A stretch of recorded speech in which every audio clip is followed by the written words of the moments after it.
여러분 안녕하십니까. 뉴스투데이 제주입니다. 최근 대법원의 판결로 서귀포시 예래동 휴양형 주거단지 사업이 백지화될 위기에 놓인 가운데 김한욱 JDC 이사장이 공식 사과했습니다. 하지만 판결의 파장이 워낙 크다 보니 수습책은 제시하지 못했고 시민단체는 대규모 개발 사업의 전면 재검토를 요구하고 나섰습니다. 현재훈 기자입니다. 공공시설인 유원지로 개발 허가를 받은 서귀포시 예래동 휴양형 주거단지.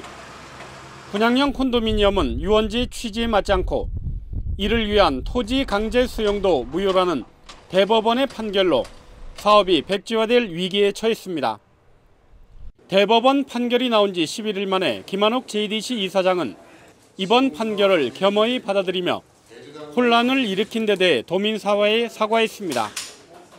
하지만 휴양형 주거단지 공사를 계속 진행할지와 토지주와의 협의 계획 등에 대해서는 구체적인 방안을 내놓지 못했습니다. 전담 TF팀을 구성하고 이번 판결에 따른 해결 방안 마련을 위한 본격적인 검토에 들어갔습니다. 전담 TF팀에서는 예상되는 모든 상황에 대해 종합적으로 대책을 마련해 나가겠습니다. 도내 26군데 유원지에 나머지 개발 사업도 전면 재검토하라며 공익소송을 준비 중인 시민사회단체는 숙박시설에만 편중된 대규모 개발에서 벗어나라고 요구했습니다. JDC 조직 자체를 위한 그런 개발들을 해왔다는 게 밝혀졌고요. 그렇다면 이번 기회를 통해서 어떤 제주도 개발에 대한 새로운 패러다임의 전환이라든지 이런 분들의 계기가 되어야 된다고 생각을 합니다. 제주도와 서귀포시 JDC는 뒤늦게 긴급 대책회의를 열었지만 판결 내용에 대한 법률 검토부터 하자는 원론적인 의견이 오간 것으로 알려져 단기간에 수습 방안이 나오기는 쉽지 않을 전망입니다. MBC 뉴스 현재훈입니다. 허향진 제주대 총장이 증빙 자료도 없이 업무 추진비를 사용해 기획재정부의 지침을 위반했다는 내용을 어제 보도해드렸었죠. 이렇게 업무 추진비가 허술하게 사용될 수 있었던 이유는 무엇일까요? 박주영 기자가 취재해봤습니다. 허향진 제주대 총장이 지난해 사용한 업무 추진비는 4,300만 원. 이 돈은 학생들이 낸 등록금의 70%를 차지하는 기성회비에서 나왔습니다. 학교 재정을 지원하는 학부모 단체인 이른바 기성회에 내는 돈입니다. 해마다 국회의 예산과 결산 심사를 받는 국립대 수업료나 입학금과는 달리 회계 비전문가인 학부모 2명이 감사인 기성회와 대학 자체 감사만 받았습니다. 제대로 들어온 돈하고 나간 돈이 제대로 맞았느냐 그런가만 보는 거지 뭘 얼마에 샀느냐 그 색색하게 볼 수는 사실 없거든요.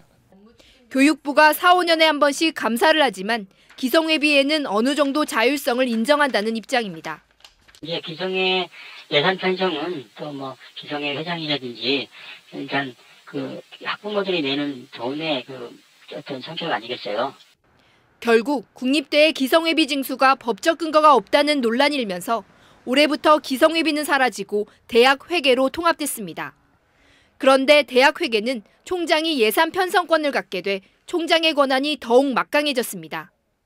기성회비와 마찬가지로 국회의 심사는 받지 않고 교직원과 학생들로 구성된 재정위원회가 자체 감사를 하게 됩니다. 앞으로도 업무 추진비를 둘러싼 논란이 되풀이될 수 있는 만큼 학생들이 낸 등록금이 어떻게 쓰여졌는지 투명한 공개가 필요해 보입니다. MBC 뉴스 박주연입니다. 4.3 추념일이 사흘 앞으로 다가왔지만 희생자 재심사 논란이 일면서 올해도 대통령의 추념식 참석이 무산됐죠. 법적 근거도 없는 재심사 주장 때문에 유족들이 상처만 깊어진다는 비판이 제기되고 있습니다. 김현선 기자입니다. 새정치민주연합이 4.3 현안을 진단하고 해결 방안을 모색하기 위해 마련한 토론회. 참석자들의 관심은 논란이 일고 있는 4.3 희생자 재심사에 쏠렸습니다. 일부 보수 세력이 헌법 소원과 행정소송에서 패소한 뒤 제기한 재심사 논란은 법적 근거조차 없는 4.3 흔들기에 불과하다는 비판이 제기됐습니다. 4.3 특별법 어디에도 재심하라는 규정은 없습니다.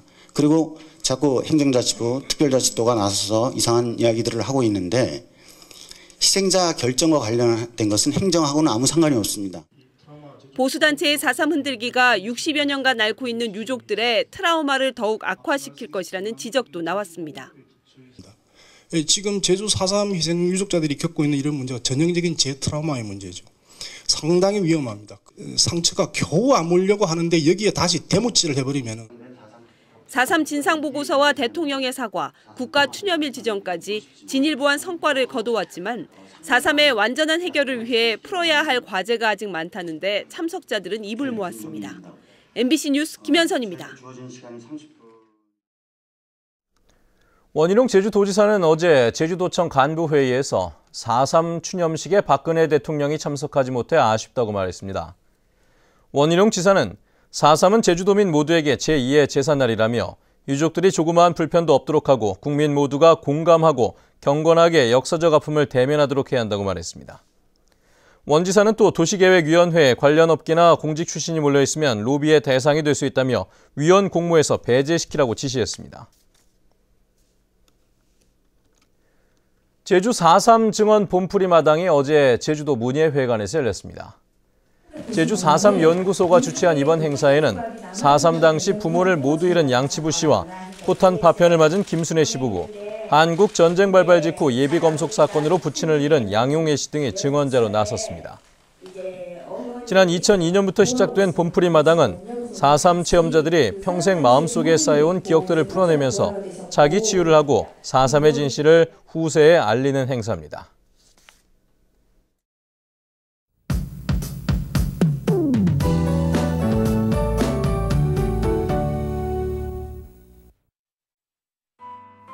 네, 출근길 짙은 안개에 주의하셔야겠습니다. 남쪽에서 따뜻하고 습한 수증기가 유입되면서 요 며칠 안개가 말썽인데요. 현재 고산의 가시거리는 100m까지 무척 짧아져 있고요. 서귀 300, 제주도 500m로 시정이 좋지 않습니다. 특히 밤사이 내린 비로 인해 노면까지 미끄러워서 교통안전에 각별히 유의하셔야겠고요. 다행히 미세먼지 농도는 보통 수준으로 대기의 질은 양호하겠습니다. 내일은 차차 흐려져 밤부터 비 소식이 있습니다. 예상되는 비의 양은 20에서 40mm가량이고요. 바람도 조금 강하게 불겠습니다. 다음은 자세한 지역별 날씨입니다. 네, 현재 북부 지역의 기온 13도에서 14도, 낮 기온도 20도 안팎으로 어제와 비슷하겠습니다.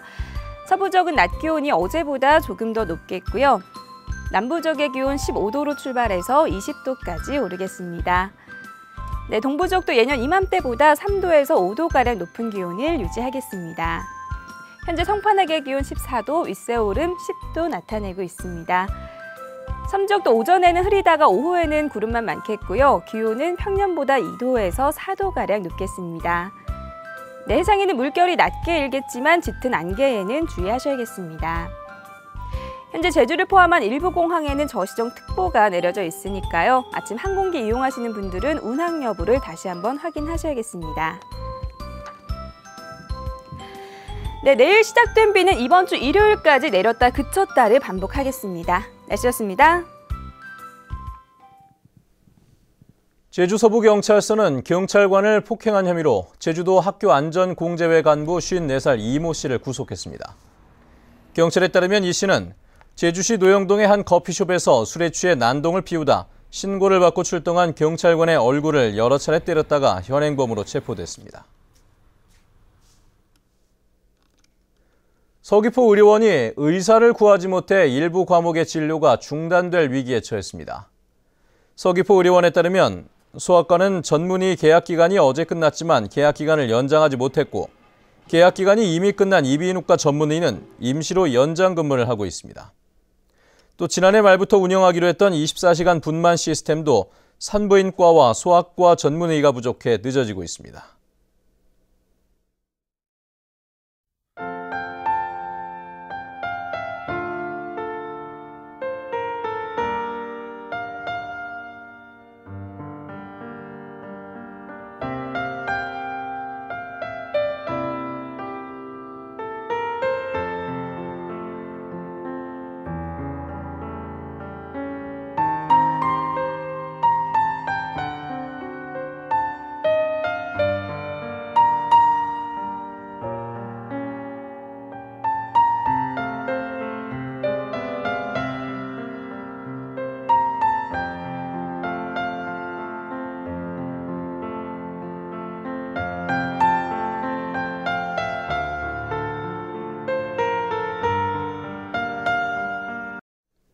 네, 뉴스투데이 제주를 마칩니다. 시청해주신 여러분 고맙습니다.